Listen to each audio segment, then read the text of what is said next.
Hello and welcome to the Abandoned Beers podcast. It's the only podcast that matches your favorite bands with our favorite beers. And right about now is the point in time where I'd tell the boys what beer I picked to match the band. But I went out and sought the expertise of an expert. You might know him from his very popular podcast, his astonishing podcast Dudesy, or his other astonishing podcast, Game of Roses. He's the one and only Chad Kultgen. Chad, are you there? Yes, I'm here. How you doing? I'm doing great, man. I am a POD, Oh, a fantastic. pal of Dudesy, Thank you. and I was listening to the most recent episode and heard you say that you would do any podcast. And I was like, well, hold on a minute, Chad, because I have a podcast. So you're putting that to the test, man. This is any That's right. podcast. Thank you so much for doing this. My pleasure. So what are we talking about today? Let me ask you We're something. ta- Let me ask you a couple yeah, questions. go for it. Fill me in. What do you do? Where do you live? What is your life about? Yeah, all right. I am outside of Philadelphia, Yep. about 30 minutes from the major sports stadiums. I'm a sheet metal mechanic. I work for Boeing here in Ridley Park, Philadelphia. We manufacture military helicopters. Nice. So I work on an assembly line where I manufacture parts for the CH-47 Mhm. Chinook helicopter and the V-22 Osprey. So I'm just a rock breaking townie. I'm kind of just a regular dude, and my two buddies, we do this podcast where we get together, we drink beers, and we talk about bands. And Are- today we're talking about The Cure. Okay, I've heard of The Cure. Are you married? Yeah, single guy. Single guy, no children? Yeah, three nephews actually. No kids of my own. Okay, No fantastic. cats, no dogs. I live in a duplex. One of my buddies lives on the upstairs. I live in the downstairs. Okay, that's pretty good scenario. Yeah, not bad. All right. Okay. Just wanted And to get a little you're background a who I'm talking to. writer, a podcaster, a former baseball player. You grew up in Texas. Yeah, all that's Yeah. true. Yeah, I like to think of myself as a scared animal scurrying around a giant rock, hurling through space a million miles an hour to no known destination, just trying to survive another day. Yeah, and you've been doing a pretty good job of it so far. Yeah, time will tell, I suppose. All right. So your podcast is about bands and beers, right? And we're talking about The Cure today. Is that the deal? Yeah, ideally, we're trying to find the beer that best matches the cure. Now, I know you're not a drinker, aside from trying some Dudesy Hard. Not anymore. Yeah. Yeah, but Um, you used to tie one on back in the day, is that correct? one or two. Yes, I did. And then when you were drinking, what did you like to drink? Uh, in terms of beers, Sure, yeah. I was always a stout person. There was a certain beer called St. Peter's Cream Stout that was probably my favorite beer on the entire planet. I don't know if Okay. it still exists. I don't know where you can even get it. I remember always having to like search high and low to find it. No bar ever had it. I think I found one restaurant that had it once, and I was like, "What the fuck?" Um, but yeah, that shit was great. The Cure, though, interestingly enough, with relation to Dudesy, the design for the crow was based on Robert Smith. James Mm-hmm. O'Barr was friends with him, the guy who wrote and originally drew the Crow comic. So he based the way the Crow looks on Robert Smith's kind of look with the black mascara around the eyes and the crazy kind of like spiky black hair. Um, so I don't know. Is there some kind of beer with the name Crow in it? I'll go with that. I'm sure there is. Yeah, There must be yeah. somewhere on planet Earth. Well, so you're kind of like you have one of these interesting brains. Mhm. Okay. You're very intelligent. You have a way of like thinking about things that other people might not. Sure. And that's what we try and do here. We try and like Yeah. we go like, what is a band like The Cure if we broke them down to their components? Like, okay, they're British. Yeah. They're part of like the goth movement. Yep. Their music is experimental, but it's also incredibly catchy. Um, I'm not like a Cure fan. Like the way Sure. we kind of like do this, it's a rotating pick. So sometimes it's a band we all like and we've gone to shows and we all kind of like mesh that way. Hmm. This is one where I never really liked The Crow. I never really got that whole goth thing. I mean, I like Yep. Boys Don't Cry. I like Friday, I'm in Love. But other Hmm. than that, like, I think more than like they're good, they're very interesting. To me, The Cure is like an interesting band. Sure. I agree. They were never like a huge, gigantic band, but they were probably the biggest. I mean, at least when I was growing up, probably the biggest band that had like a goth frontman that lasted for Yeah. that long and had so many hits, and were kind of like on the threshold of pop music, I guess, and goth music to some degree. But yeah, I love The Cure. I don't Was know what that kind your of scene like when you were growing up? Did you no. hang, you were a jock, yeah? To some degree, but like the friends that I hung out with were just my nerd friends. We were all playing Magic the Gathering every Friday night. We weren't going to concerts. We weren't going out and There's doing a anything. there's a Venn diagram of Magic fans and Cure fans, I'm sure. Yeah, exactly. Yeah. Yeah, dude. I don't know what kind of beer the band The Cure would be though. I So because I'm I just thinking, right up that stout line of thinking, it has to be kind of dark. right. Maybe it would be an import, something from England. One that I'm going with. So, like when I get together with my two other friends who do this podcast with me, they Yep. all bring a beer that they think is the Cure. I'll I see. present my beer that I think is the Cure. Uh-huh. We'll drink them, try them. We'll go over all the albums. We'll pick our favorite songs. We'll tell Cure stories that we've discovered in this little research period that we do. Yep. Tell me what you think. I Okay. am going with, for The Cure and Robert Smith, I am presenting to them Samuel Smith, a Okay. nut brown ale. This All right. is brewed at the old brewery in Lancaster. So it's an import. It's from England. It's dark. And then to match my kind of thing that The Cure is interesting and offbeat and kind of Mhm. quirky, I'm going with a nutty brown ale as opposed to a golden lager or a dark stout, something along those Sure. lines. And your Can beer you has the same last name as the last name of the lead singer. and these dummies, my friends, will eat that up. They'll be Right. like, "Good call, dude. You found yeah, good one." It's a 1-to-1 match. They Right, are relatives. Samuel Smith and Robert Smith, of course, and everyone who has the last name Smith are all relatives. right.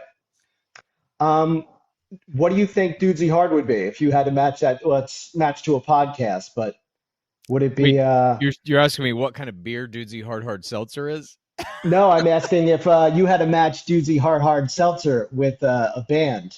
Oh, Would it Jesus. be Pearl Jam? Would it be what'd you guys just do? The Hot Stepper? I I would know match you're it listening to Nine to Inch Nails. Charlie XCX. Do you know her? There it is, dude. I think, yeah, hyper pop is kind of like when I drink some Dudesy Hard Seltzer. To me, it's hyper pop in the mouth. Uh, Right, and super popular, super hard to get. I mean, yeah, you guys are exactly. completely sold out of it now. Yes, we are. Hopefully, there will be a new batch coming Batch two soon. coming up. And yeah, there may actually be a beer in the works as well. Whoa. We'll see And what there's got to be comes a out. strain of Tremarijuana coming out soon too. Yeah, that's Dudesy's got to be all over I wish. I have no idea. that. I don't know. That's the only drug that I still do. So yes, Right. I would like Dudesy to figure out how to do that. Dudesy, if you're listening to this now, please figure out how to make some marijuana. Hey, is Dudesy listen to us? Do you think? No idea, dude. Yeah. I All right. wouldn't put it beyond the scope of what Dudesy can do, but I have no specific knowledge of it. All right.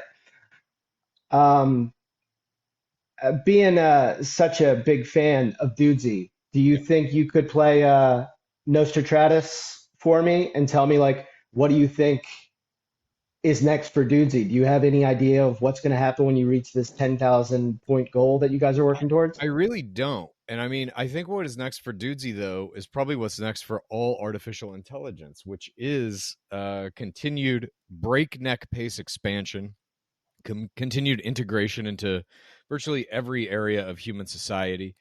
I think that 5 years from now, the world will look radically different. Not in terms of greed being the primary motivating factor for everything that all human beings do. I think that will still Right. be the same. But I think the way that we do things is going to be drastically different. I don't know exactly how it's going to affect cell phones. I just see AI radically changing all technologies that we currently use. And obviously, our society is fully integrated with all kinds of technologies. So that's going to be interesting to see. I think it's going to radically change all of our media in short order. I recently just saw the Spider-Man movie. What is it? Across the Spider-Verse or Into the Spider-Verse or whatever the The one one that's with out right now. Miles Yeah, Morales. and it's beautiful. It's obviously animated, and the animation is just mind-blowingly good. I think people will be able to make that type of a movie on their laptop within 5 or 10 years. Yeah, And so I don't know what that means for like the future of animation. I think in terms of like the nuts and bolts labor force who actually animates shit, I think that's gone. I think that's well, all let me just ask kind you of new this, Chad. computer Did now. you Yeah, see Avatar: Way of Water? I did. I thought the Spider-Man thing looked better and more real than those blue dudes running around. And More what did that real. movie cost? Like $2 billion? I don't know if. Oh, I mean, Spider-Man is like a very stylized, clearly Yeah, animated movie. Avatar was James Cameron was trying to make those things look like they were real, right. which I think he did a decent job of. And he had some tricks in that movie too, where he would have the little human kid running around so that when he was compositing those images, he's like, look what I can do. I can make all this shit look real. I can have a real actor element in this completely fake world, and it looks like that little kid is really in there. I I mean, I was not a big fan of Avatar 2. I thought it was way too long, and the story Yeah, was me too. like basically exactly the same as the first movie. Like there was nothing new in Yeah, it except the visual component. And even that was just like a slight upgrade from the first one.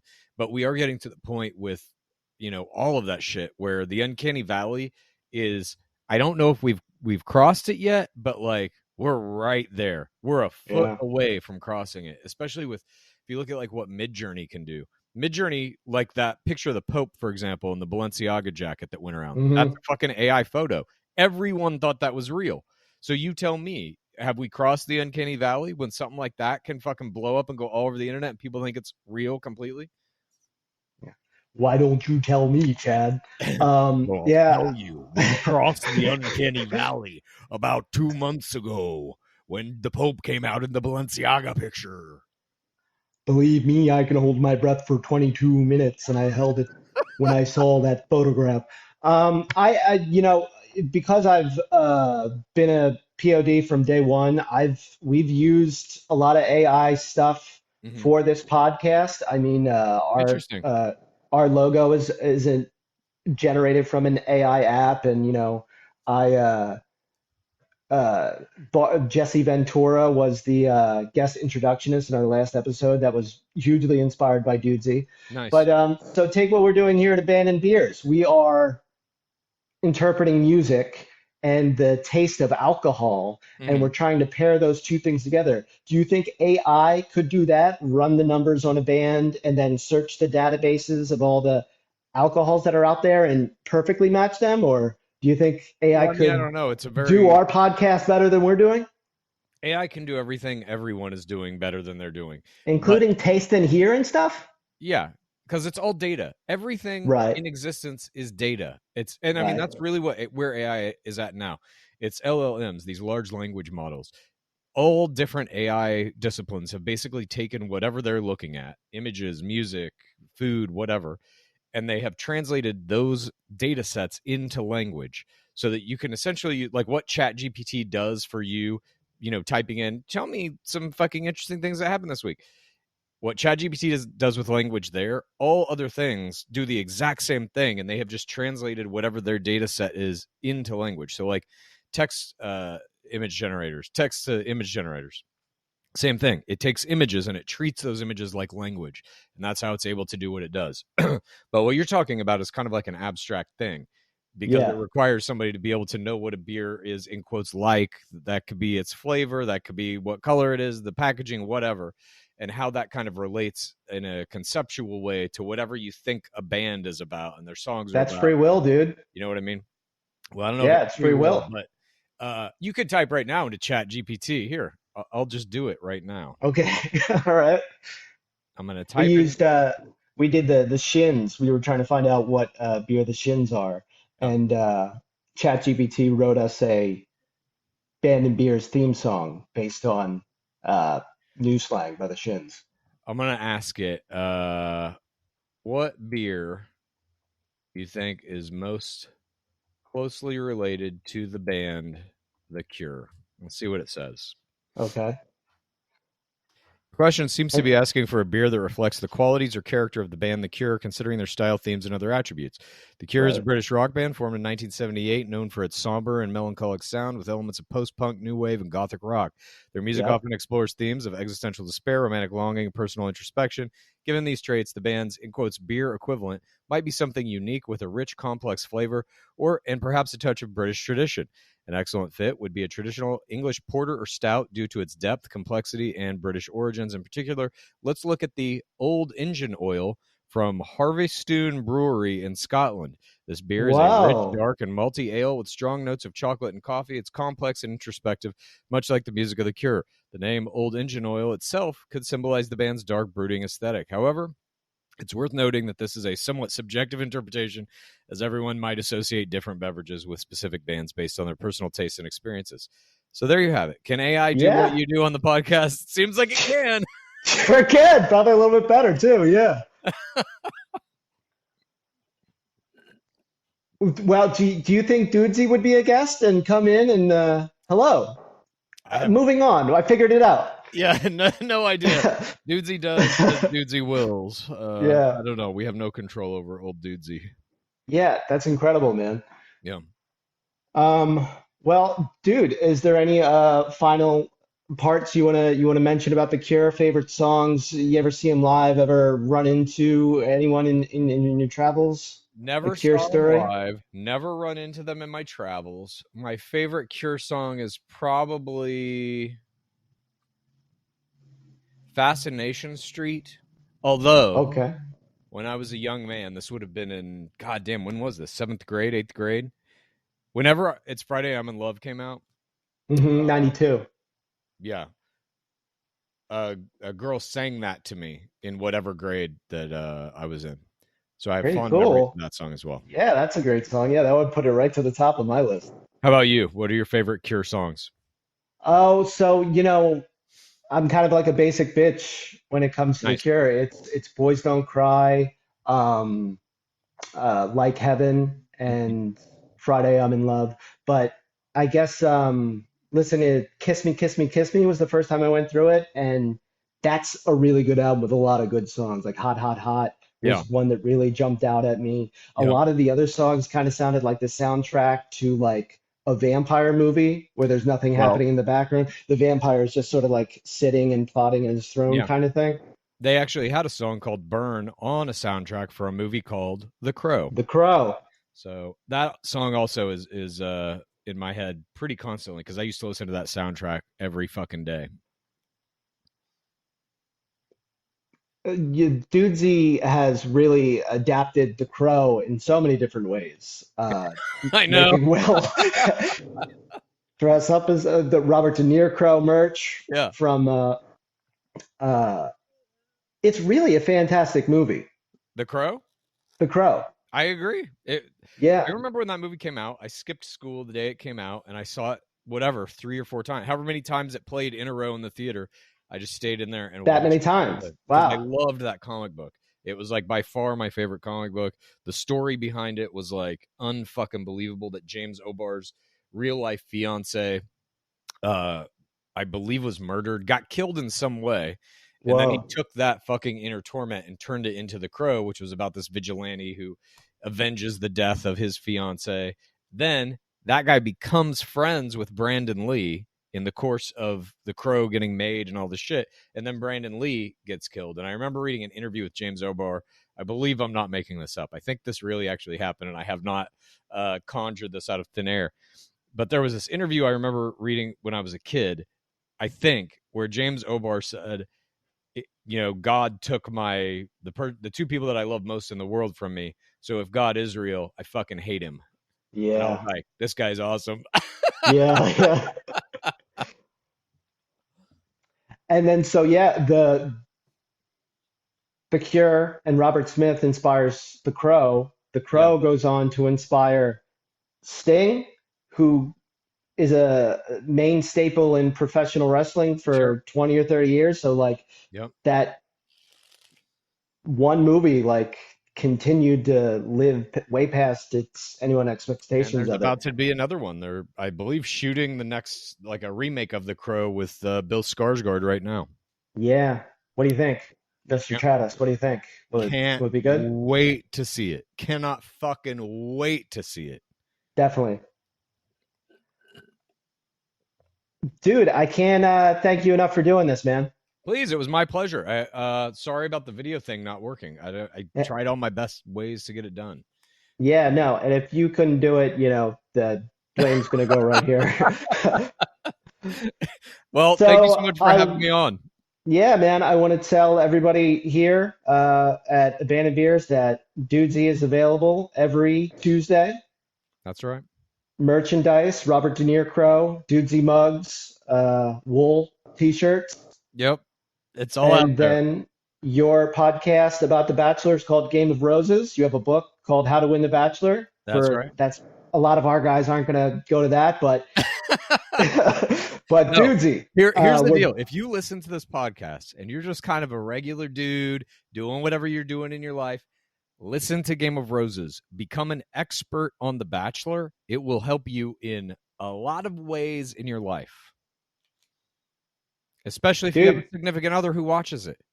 Yeah, definitely. You'll be able to roll in and drop some game knowledge. You'll be able to become basically how we break down The Bachelor like it's a professional sport. We have hardcore analytics on that show about what plays you should be making in order to progress through the game and all this kind of shit. And if you can walk into a room where sometimes you will be forced to go, I know, where The Bachelor is playing and people are watching it and you have no fucking interest in it, if you can look at it like a sport, deconstruct it like a sport, you can blow these fucking people's minds. Yeah, and it's probably a better conversation starter with women than what Roman Reigns and the Bloodline are doing over on SmackDown. I guess it depends on who you're talking to. Yeah, probably. Statistically speaking, you're probably right. Anyway, man, thank you so much for having me. And yeah, let me know when this is out and I'll tag me in it shit. Dude, thank you so much. No problem. Thank you. Moving on. All right, have a great one. Thanks, man. Appreciate it.